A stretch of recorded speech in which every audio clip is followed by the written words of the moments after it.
Welcome to Capital Catch-Up, your deep dive into the halls of Congress. I am Victor. And I am Leanie. Today we are unpacking a wide range of legislative developments, starting with some major foreign policy and national security bills. Let us look first at House Resolution 2913, also known as the Ukraine Support Act.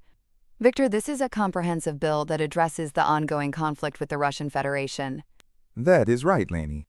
House Resolution 2913 formally condemns Russia's unprovoked invasion, pointing specifically to war crimes such as the systematic kidnapping of Ukrainian children, targeting civilian infrastructure, and destroying agricultural and energy resources. To counter these actions, the bill outlines a multifaceted strategy.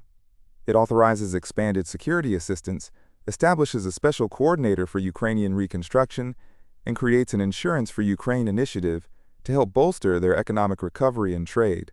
It also establishes a robust sanctions regime, targeting Russian financial institutions, the energy and mining sectors, and entities involved in the illegal occupation of Ukrainian territory. It really emphasizes the importance of NATO, international accountability, and countering Russian disinformation. Moving from international security to domestic supply chains, we have Senate Bill 179, which is the Foreign Adversary Risk Management Act, or the FARM Act. This is a bipartisan proposal aimed at protecting the United States agriculture industry from foreign influence and supply chain disruptions. Yes, the FARM Act would amend the Defense Production Act of 1950. It formally includes the Secretary of Agriculture on the Committee on Foreign Investment in the United States, which is often called CFIUS. It also designates agricultural systems and supply chains as critical infrastructure and critical technologies. This means foreign transactions, mergers, and acquisitions in the agricultural sector will face much more rigorous national security reviews. Plus, the Secretary of Agriculture and the Comptroller General will have to conduct reports on foreign investment trends and agricultural espionage risks. That would have a direct impact on the security of our food supply. Now let us turn to healthcare, where we are seeing several significant proposals. First, Senator Joni Ernst and a group of co-sponsors have introduced Senate Bill 177, the Protect Funding for Women's Healthcare Act. This bill seeks to permanently prohibit federal funding for the Planned Parenthood Federation of America and its affiliates. The sponsors argue that essential services like cancer screenings, prenatal care, and immunizations will remain accessible through other community health centers, hospitals, and medical providers. The bill explicitly states that it intends to redirect this federal support to alternative healthcare entities without reducing the total amount of federal funding available for women's health services. It has been referred to the Committee on Health, Education, Labor, and Pensions. Also in healthcare, we have Senate Bill 1690, the Medicare and Social Security Fair Share Act. This bill proposes major changes to the Internal Revenue Code to increase funding for these vital programs. It adjusts the wage thresholds for Social Security contributions to expand the payroll tax base, and it introduces an additional 1.2% hospital insurance tax on high-income earners. It also increases taxes on unearned income for high-income individuals, trusts, and estates. The goal is to transfer these new revenues directly into the Social Security and Medicare trust funds to enhance their long-term financial solvency by shifting more of the tax burden to high-income taxpayers. For everyday medical needs, Senate Bill 1716, the Vision Lab Choice Act of 2025, addresses vision care.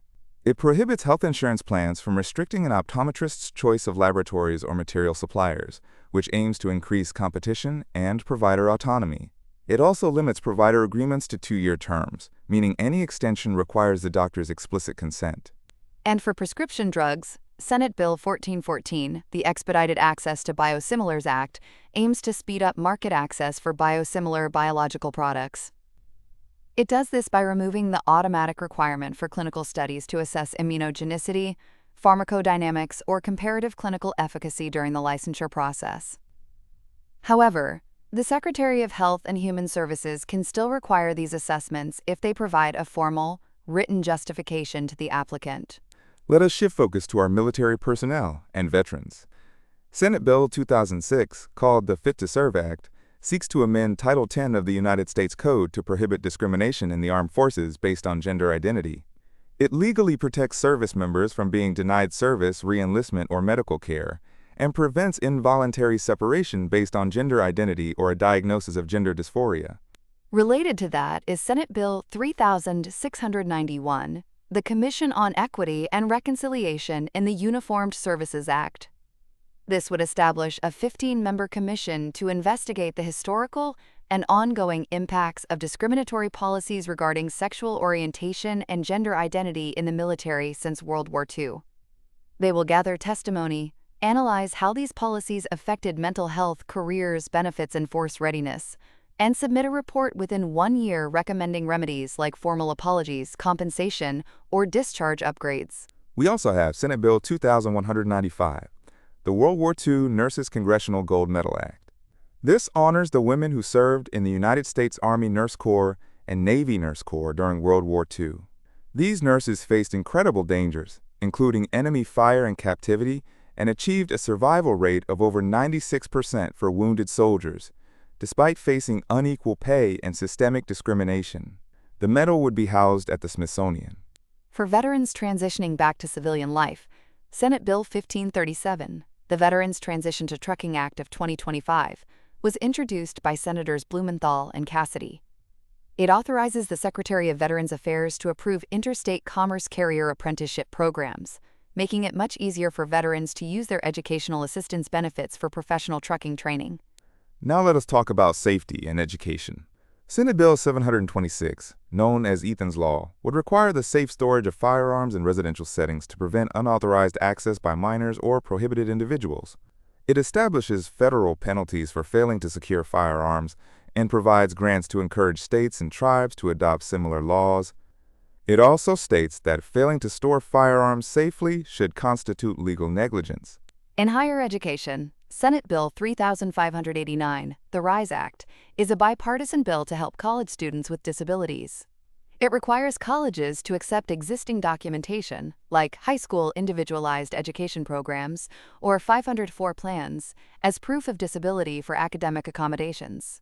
It also authorizes $10 million for the National Center for Information and Technical Support for post-secondary students with disabilities.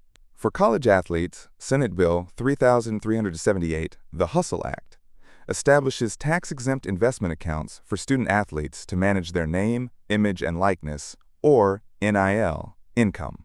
This allows them to defer taxes and save for retirement, career transitions, or medical needs. It also requires trustees to provide financial literacy education and reforms the Sports Agent Responsibility and Trust Act. Let us look at conservation and historic preservation. Senate Bill 2042, the Roadless Area Conservation Act of 2025, codifies federal regulations that restrict road construction and logging in inventoried roadless areas of the National Forest System. This is aimed at protecting watersheds, biodiversity, and Native American cultural sites. And Senate Bill 3524, the American Battlefield Protection Program Amendments Act of 2025, reauthorizes the Battlefield Acquisition Grant Program through 2035 and increases the federal cost share limit for interpretation and restoration grants from 50% to 75%. It also mandates studies on sites from the French and Indian War and the Mexican-American War. Let us cover some of the recent committee activity. The House Rules Committee met on July 20th to establish rules for several major pieces of legislation. This included House Resolution 7008, the Stop Insider Trading Act, House Resolution 6955, the Main Street Capital Access Act, and House Concurrent Resolution 113, which establishes the congressional budget for fiscal year 2027 and sets levels through 2036. They also considered House Resolution 9770, the Continuing Appropriations Act for 2027, House Resolution 8800, the National Defense Authorization Act for fiscal year 2027, and House Resolution 8884, the Removing Barriers to Work for Disabled Americans Act. On July 21st, the Senate Intelligence Committee held a closed business meeting to consider pending intelligence matters, and the House Foreign Affairs Committee held a hearing titled Confronting Haiti's Terrorist Gangs, the Gang Suppression Force, and the Path Ahead. Also on July 21st, the Senate Energy and Natural Resources Subcommittee on National Parks held a massive hearing.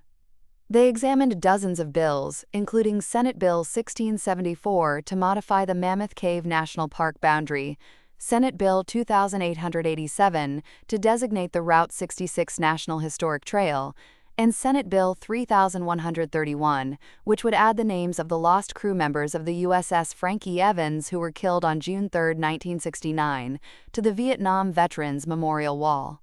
They also looked at Senate Bill 3456 and House Resolution 183, which would provide free annual national parks passes for law enforcement officers and firefighters, and Senate Bill 3925, which would establish the Julius Rosenwald and Rosenwald Schools National Historical Park. Finally, the congressional record from July 18th shows a very brief session for the House of Representatives where no legislative business was conducted.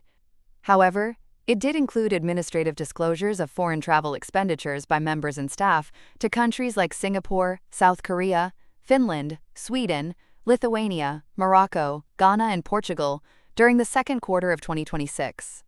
Looking ahead, listeners should keep an eye on the House Rules Committee's progress on the 2027 National Defense Authorization Act and the Continuing Appropriations Act, as well as how the Senate Judiciary Committee handles the safe storage requirements in Ethan's Law. That is all for today's Capital Catch-Up. Thank you for listening, and we will see you next time.